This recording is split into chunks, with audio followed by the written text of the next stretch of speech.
Hello dear learners, in today's video we are going to talk about all the important Australian writers. Along with that I am going to give you a complete list of all the important works of these writers. Also I will let you know कि कौन से इसमें से ऐसे writers हैं जिनसे detail में आपका यूजीसी नेट या फिर इंग्लिश लिटरेचर के एग्जाम में क्वेश्चंस पूछे जाते हैं एंड कौन से ऐसे राइटर्स हैं जिनके सिर्फ वर्क्स को आपको टाइटल बेस पे देखना है जिससे आपको एग्जैक्टली पता हो कि इन राइटर्स को आपको किस तरीके से डील करना है without wasting any further time.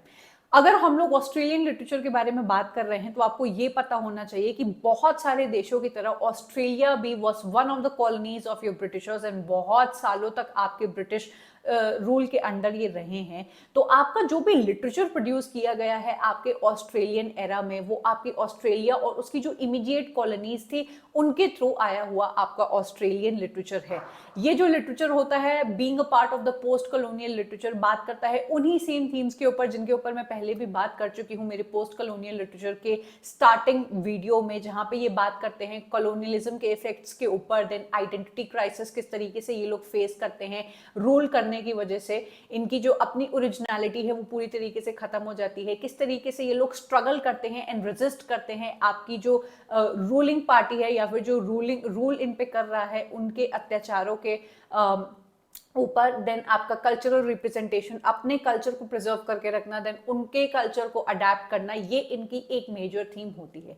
Here you can see all the important writers of our Australian writers. Now you have to understand कि सारे writers तो important नहीं होते हैं but it is very important to know them by name because आपके UGC net ने इनसे questions पूछे हैं, 4 राइटर्स देके आपसे पूछे हैं कि बताओ इसमें से कौन सा ऑस्ट्रेलियन राइटर नहीं है। तो नहीं वाले जो क्वेश्चंस है जानने के लिए you have to be very very cautious कि आपको एक्चुअल में नेम्स पता हो कि आपके ऑस्ट्रेलियन राइटर्स कौन से हैं। इन सारे राइटर्स को आपको नेम वाइज पता होना चाहिए, नाम लर्न होने चाहिए। Now talking about the major themes जो आपको ऑस्ट्रेलियन राइटर्स, भाई बेसिक चीज तो आपको समझ में आ गई कि ये कॉलोनी का पार्ट रहे हैं तो ये किस बारे में लिखा करते होंगे, बट कुछ चीजें जो आपको ऑस्ट्रेलियन पॉइंट ऑफ व्यू से याद रखने की जरूरत है कि आपके ये अबॉरिजिन्स जो यहाँ के इंडिजिनस पीपल थे, अबॉरिजिनल पीपल थे, टॉरेस स्ट्रेट आइलैंड से जो बिलोंग करते थे, इन्होंने किस तरीके से अपने कल्चरल लॉस के बारे में अपने वर्क्स में बात की है। ये बहुत इंटरेस्टिंग चीज है आपके ऑस्ट्रेलियन राइटर्स के वर्क्स में एंड कॉमन आपको चीज ये दिखाई देगी इनके वर्क्स में। Now we are going to start with the most important writers where I will tell you कि कौन सा वर्क करना है डिटेल में एंड कौन सा वर्क आप टाइटल बेस पे कर सकते हो। पहला राइटर जिसके बारे में हम लोग बात करेंगे is the most important writer of Australian literature.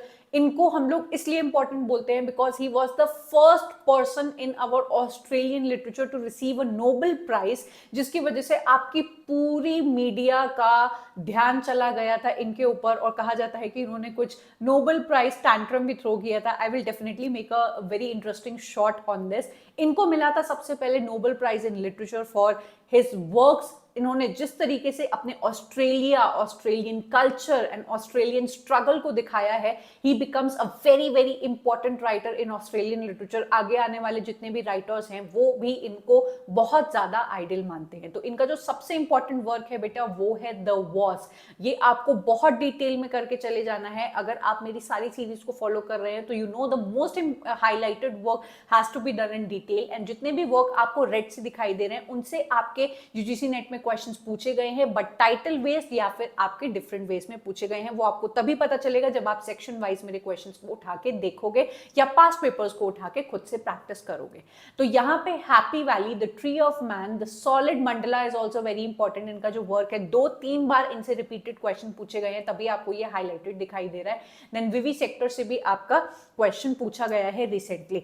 तो लिस्ट वाइज आपको इनके वर्क को लर्न कर लेना है। इनसे कभी भी क्वेश्चन पूछा जा सकता है। पूछा गया था कि इनका पहला जो वर्क है, डेब्यू वर्क है, हैप्पी वैली था। आपसे क्या पता आपका यूजीसी नेट क्वेश्चन पूछ ले कि इनका अनफिनिश्ड वर्क कौन सा है, जो आपको यहाँ पे दिख जाएगा। तो लिस्ट आपको पूरी बेटा मिल जाती है, आपको मेहनत नहीं करनी है, ढूंढना नहीं है, लेकिन जितना बताया जाए एटलीस्ट आपको उतना तो कर लेना है। पैट्रिक वाइट के आपके ये वर्क्स हो जाते हैं। Next we come on to a very very important writer which is A D Hope. अगेन ये आपके पोएट भी हैं and you have to remember कि ये आपके क्रिटिक भी हैं, तो इन्होंने क्रिटिकल वर्क्स भी लिखे हैं। अगर इनकी पोएट्री कलेक्शन के बारे में बात करें तो सबसे ज्यादा क्वेश्चंस इनकी पोएट्री कलेक्शन से पूछे जाते हैं। नंबर 1 है इनका वैंडरिंग आइलैंड, जिनसे आपका क्वेश्चन पूछा गया है। अगर आप बेटा मेरे सेक्शन वाइज क्वेश्चंस को उठा के देखोगे तो आपको ये सारे क्वेश्चंस वहां पे दिख जाएंगे एंड आपको ये भी पता चलेगा कि अगर मैंने इनके एक वर्क को उठा लिया या कर लिया तो इनसे कैसे क्वेश्चंस पूछे गए हैं। तो क्वेश्चंस को बिल्कुल भी आपको नहीं भूलना है। नेक्स्ट इनकी जो सिलेक्टेड पोएम्स है इनसे भी आपके क्वेश्चंस पूछे गए हैं। एज आई टोल्ड यू कि ये आपके क्रिटिक भी रह चुके हैं, लेकिन बीइंग अ पोएट इनकी सबसे ज्यादा पोएट्री पूछी जाती है कौन सी, जिसका नाम है आपका Australia. Very very important poem this is, because इससे आपकी एग्जैक्ट लाइंस पूछी गई हैं विच मेक्स यू अंडरस्टैंड कि आपको इस पर्टिकुलर पोएम को उठा के इसका टेक्स्ट एंड इनकी पैराफ्रेजिंग बहुत अच्छे से करके जानी है। देन इनका डेथ ऑफ द बर्ड भी एक बहुत इंपॉर्टेंट वर्क माना जाता है जो आपको याद रखना है।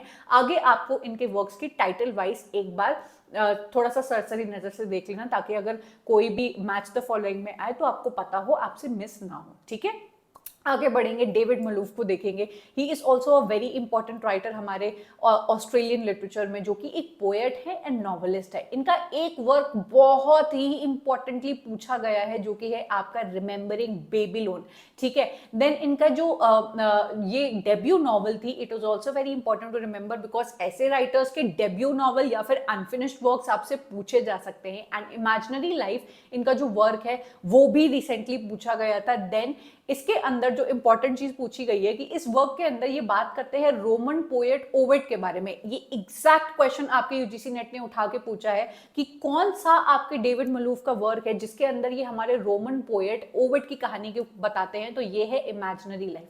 देन इनका मैच द फॉलोइंग में एक क्वेश्चन आया है रैंसम पे, जो आप क्वेश्चन उठा के देखेंगे तो आपका बिल्कुल पक्का हो जाएगा। तो ये इनके इंपॉर्टेंट वर्क्स है। नेक्स्ट राइटर है हमारी जूडिथ राइट, जो सिर्फ एक इंपॉर्टेंट ऑस्ट्रेलियन पोएट ना हो कि आपकी इन्वायरमेंटलिस्ट है, कैंपेनर है फॉर अबॉरिजिनल लैंड राइट्स। आपको मैंने स्टार्टिंग में ही बता दिया कि जितने भी आपके ऑस्ट्रेलियन लिटरेचर के राइटर्स हैं, they talk about their indigenous people, their struggles, their resistance and किस तरीके से उनको उनके बारे में, अबॉरिजिनल पीपल के बारे में ये बात करते हैं अपने काम में। तो she was a campaigner and activist जो आपके अबॉरिजिनल लैंड राइट्स के बारे में बात करती थी। ठीक है, इनका जो इंपॉर्टेंट वर्क पूछा गया है वुमेन टू मैन, 2-3 बार पूछा गया है। इट इज वेरी इंपॉर्टेंट कि आप इनको याद रखें और जाके पर्सनली उठा के देखें। बोरा रिंग से भी इनका एक सिंगल क्वेश्चन पूछा गया है। ठीक है, क्रिटिकल वर्क्स इनके कुछ हैं जो आप लोग फाइंड करके सिर्फ टाइटल बेस पे देख लीजिएगा। अदरवाइज अगर आपको लगता है कि आपकी कैपेबिलिटी नहीं है तो यू कैन स्किप दैट। ठीक है, नेक्स्ट हम लोग बात करेंगे पीटर कैरी के ऊपर। अब हम लोग धीरे धीरे ऐसे राइटर्स के ऊपर आ रहे हैं जिनसे ज्यादा क्वेश्चंस नहीं पूछे गए हैं।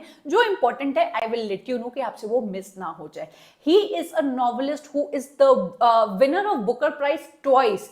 सिर्फ इसी को नहीं, इनको बहुत सारे और अवार्ड्स मिले हैं जो आपको जाके देख लेना चाहिए। इनके ये सारे इंपॉर्टेंट वर्क्स हैं, जिसमें से ये जो इंपॉर्टेंट 2 वर्क्स हैं जिनसे आपसे डायरेक्ट क्वेश्चन पूछे गए हैं, तो इसको आप लोग जरूर से कर लेना। अपार्ट फ्रॉम दैट खत्म हो जाते हैं हम लोग के यहाँ पे ऑस्ट्रेलियन राइटर्स ज्यादा नहीं है, पर जितने भी हैं उनसे बहुत ज्यादा क्वेश्चन पूछे गए हैं। जो आपके पैट्रिक वाइट है उनको आप बिल्कुल डिटेल में करके जाना, बायोग्राफी पढ़ना, उनके शॉर्ट स्टोरी, उनके प्लेस, उनकी ऑटोबायोग्राफी का क्या नाम था एंड उन्होंने और भी कितने अवार्ड जीते हैं। Patrick white is that important writer जिनको आपको जरूर से करना है। क्वेश्चंस हमेशा आप उसमें से देख लोगे।